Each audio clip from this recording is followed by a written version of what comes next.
Nadella Satya from Microsoft CEO, just talked about Xbox and what being an Xbox fan means and how they're redefining the genre. And I hope this puts to rest a lot of the speculation that's out there. We went over a video yesterday that talked about the semantics that journalists use in gaming. And I hope this puts to rest those semantics.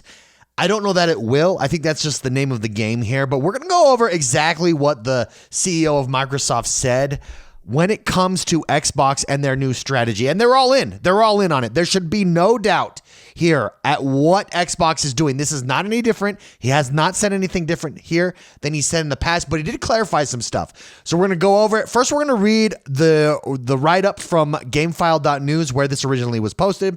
And then we're going to watch the about 2-minute video where he's talking and he's doing a Q&A, and he talks specifically about Xbox and Game Pass and where they're going in the future. Before we jump into it, though, don't forget to hit that like button and subscribe to this channel. My name is X1 the Gamer. We drop videos like this all the time right here. Like us, subscribe to us, share us with your friends. Also, we do have a podcast, X1 Daily. It's X1 Daily. If you like this in podcast form, go follow us over on Spotify, Apple Podcasts. Leave us a 5-star review if you haven't yet. All right, let's jump into it. So here's the headline. We're going to read through this whole thing, and then we're going to actually watch the video that is floating around Twitter now on what he was actually said and what you're going to say. If you've been paying attention to this channel, you're going to say, yeah, we kind of knew this already. But there's something that I want to clarify that I think is being missed here and is going to be missed purposefully for the purposes of writing articles. But you're going to know it because you watch this channel. And you're going to be able to say, oh, wait a minute, guys. Here's where you're wrong, bro. Here's where you're wrong. Again, this is GameFile.news. Microsoft CEO, being an Xbox fan means playing Xbox games on all your devices. We knew this already, but let's see what he has to say. A gaming year that began with shocking news that Microsoft would bring one of its top Xbox and PC games to a rival console is winding down, with the company's CEO signaling that the company would like to do more of that kind of thing. Again, it's nothing different we've heard from Sarah Bond, from Phil Spencer, from Matt Booty. Case by case, there are no red lines. Everything's on a case-by-case basis. Where it makes sense, they're going to do it. But we're going to get some clarification here as well. Further clarification. Microsoft CEO Satya Nadella laid that out during a Q&A at the end of Microsoft's annual shareholder meeting last week in remarks that appear to have been missed by the gaming press and fans, perhaps with many distracted by the hype for the Game Awards, or because they're already numb to the company boss's push for a multi-platform gaming strategy. Or it's stuff that we knew already. See what they do? See what they do here? Nadella had been asked by Microsoft Investor Relations Vice President Brett Iverson to reflect on the company's $69 billion purchase of Activision Blizzard a year after its closing. The CEO cited Microsoft's current Xbox marketing campaign, which shows a wide range of machines, including Xbox consoles, TVs, VR headsets, and PCs, and declares, quote, "This is an Xbox." Nadella said the campaign is an example of how the company is, quote, redefining what it means to be an Xbox fan. It's about being able to enjoy Xbox on all your devices. All your devices. Let's go listen. Over on Twitter, we actually have the recording of what was said. It's actual video here. It's 58 seconds long. This is a shout out to Tom Warren. Here is what he has to say. We're going to listen in on this real quick. And the love for gaming. If I think about it, right, we chose the secular growth category in entertainment, which we think is gaming, and said, let's double down on it. And it's been a passion for Microsoft ever since. In fact, I think Flight Simulator launched before Windows or Office even. And so it's like one of the longest franchises in this company. And so we said, let's take that joy of gaming everywhere, and that's why even these ads with Xbox Now, where we are redefining what it means to be an Xbox fan, it's about being able to enjoy Xbox on all your devices. So our strategy with Activision content now is in full force. We feel fantastic about the progress we've made, and more importantly, I think on long term, as a company, we can bring the best of AI innovation, cloud innovation, console innovation, PC innovation to build the best games that can be enjoyed by gamers everywhere. And the love of gaming. There you have it. Anything new there? Anything stand out to you? Answer, no. What did stand out to me, though, is he said, we're going to work, long term to revolutionize, to really push forward the console space and the PC space to bring the best games to you. Now, In this, here's what Tom Warren highlights. We are redefining what it means to be an Xbox fan. Is about being able to enjoy Xbox on all your devices. The console war bros, someone said this, the console warriors are losing their minds. There is no such thing as the console wars anymore, anybody. Sony's moving away from it. Nintendo's moving away from it. That doesn't mean that consoles are going away. This is the nuance here. Consoles are not going away. Indeed, he mentioned consoles there. He mentioned PCs. All it means is that the Xbox ecosystem, i.e. Game Pass is the ecosystem, remember this, is going to be available everywhere. It's why they're focusing on the Activision Blizzard acquisition. That's why he mentions it there. It's about getting the content and then putting that content out on all of your devices via the Xbox ecosystem, i.e. Game Pass. Where Game Pass is not, the vast majority of your library is not going to be available. Now, and that means PlayStation, everybody. This idea that all Xbox games are going third party to PlayStation is just incorrect. It's wrong. Some will, where it makes sense, like a Sea of Thieves, for instance, like a Indiana Jones that was already developed and planned to go multi-platform, as it were, like Doom Eternal, which all of the Dooms have been multi-platform, and they acquired Bethesda after the fact, after that was done. But if Game Pass never comes to PlayStation, then Game Pass will not be available on PlayStation. That's it. PlayStation's not going to allow Game Pass to be on PlayStation. That's just a fact. That's the reality. If they do, it's game over. Microsoft wins, go home. We can all pack up and go home. That's how that works. So all this idea that they're going multi-platform to become a third-party studio, no, they're becoming Xbox. They're gonna own the gaming genre. If you don't think that, you've not been paying attention to the media landscape for the last 15 years. That's it. Where do you go to Blockbuster still?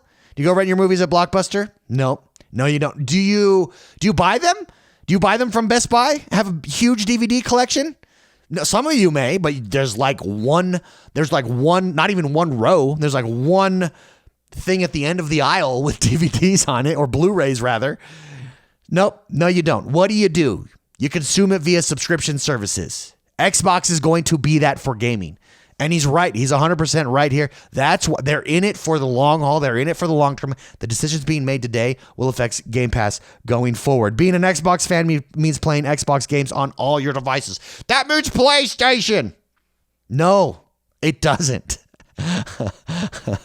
Unless Game Pass goes to PlayStation, then yes, it does. And like I said, if that happens, it's game over. We can all pack up and go home. Xbox wins, hands down, out the door. No contest. It's game over. That's it. I thought this was interesting. I thought this was some interesting clarification there. How does this affect hardware in the future for Xbox? Again, they've stated, even he stated in this. In fact, let's see. It's like halfway through a statement here.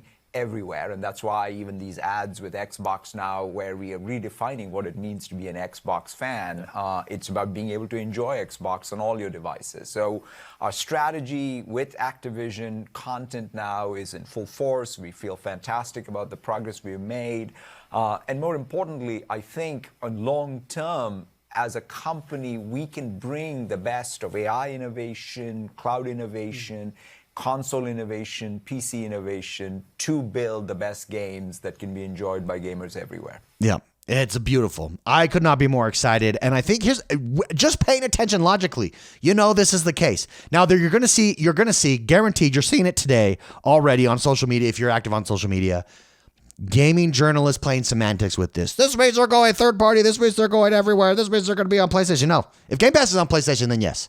If Game Pass is not on PlayStation, then no.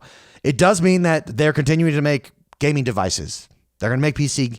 They're going to make PC games, gaming devices. I mean, they're going to make games for PC. They're going to make a console. They're going to make a handheld as well. I actually think most of the growth going forward. Remember, they're trying to grow. We have reached peak console ownership. That's just the fact and a reality. Now, to expand that to the billions around the world, it would take 20, 30 years, 40 years, 50 years for everyone to catch up. Cloud gaming changes that. Game Pass changes that. If you're able to game on your iPad or your phone or a mobile device, everybody in the world has a mobile device. Even if they don't have access or the ability to buy hardware, they do have access and ability to subscribe to something on your phone. It's why mobile gaming is so profitable. If you can bring that experience, that ecosystem experience of Xbox to mobile, it's game over. If you can bring it to handheld, it's game over. It expands your audience beyond the console. And that's the point here. They're not getting rid of the console. They're looking beyond the console. And that's the point. And I'm here for it. You can tell I'm very excited. Anyways, I just thought this was interesting. I saw a lot of people posting this clip, and I thought, okay, let's take the chance to clarify this. Let's take the chance to head off any of the semantics that are going to be played. And watch, you're going to see them. You're going to see them, everybody. You can just respond with this. Xbox is not going third party to PlayStation unless Game Pass is on PlayStation. And if Game Pass is on PlayStation, it's game over, baby. It's game over. Let me know what I'm missing. Let me know what you think of this. Are you surprised by any of this? Do you like it? Do you not like it? Let me know in the comments below. I also do want to talk about an article over here at Pure Xbox that Xbox has reportedly delayed a big game into 2026.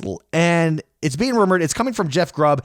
Here's what the article says. As we close in on 2025, Microsoft will no doubt be mapping out what its release schedule looks like in full next year. And a new comment from journalist Jeff Grubb hints that those plans are still being figured out right now. Speaking on a live stream covering last week's Game Awards, Grubb made a comment about Xbox and its plans over the next few years. According to the Giant Bomb host, Microsoft has just now delayed one of its big 2025 games into 2026.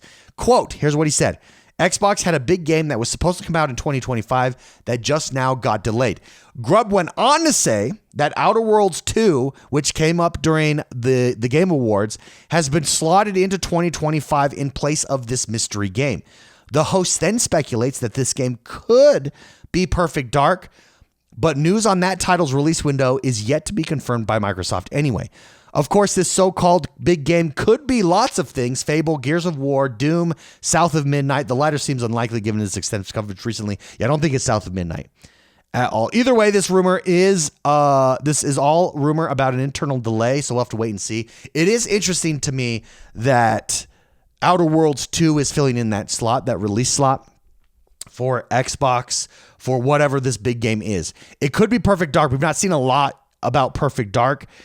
I would be willing to bet, actually, though, because we've not seen that much. I guess we've not seen that much with Fable or Gears, though. So it's going to be either of those three. I don't think it's Doom the Dark Ages. I don't think that's a big enough IP. I think a major IP here is Fable, Gears of War, or Perfect Dark.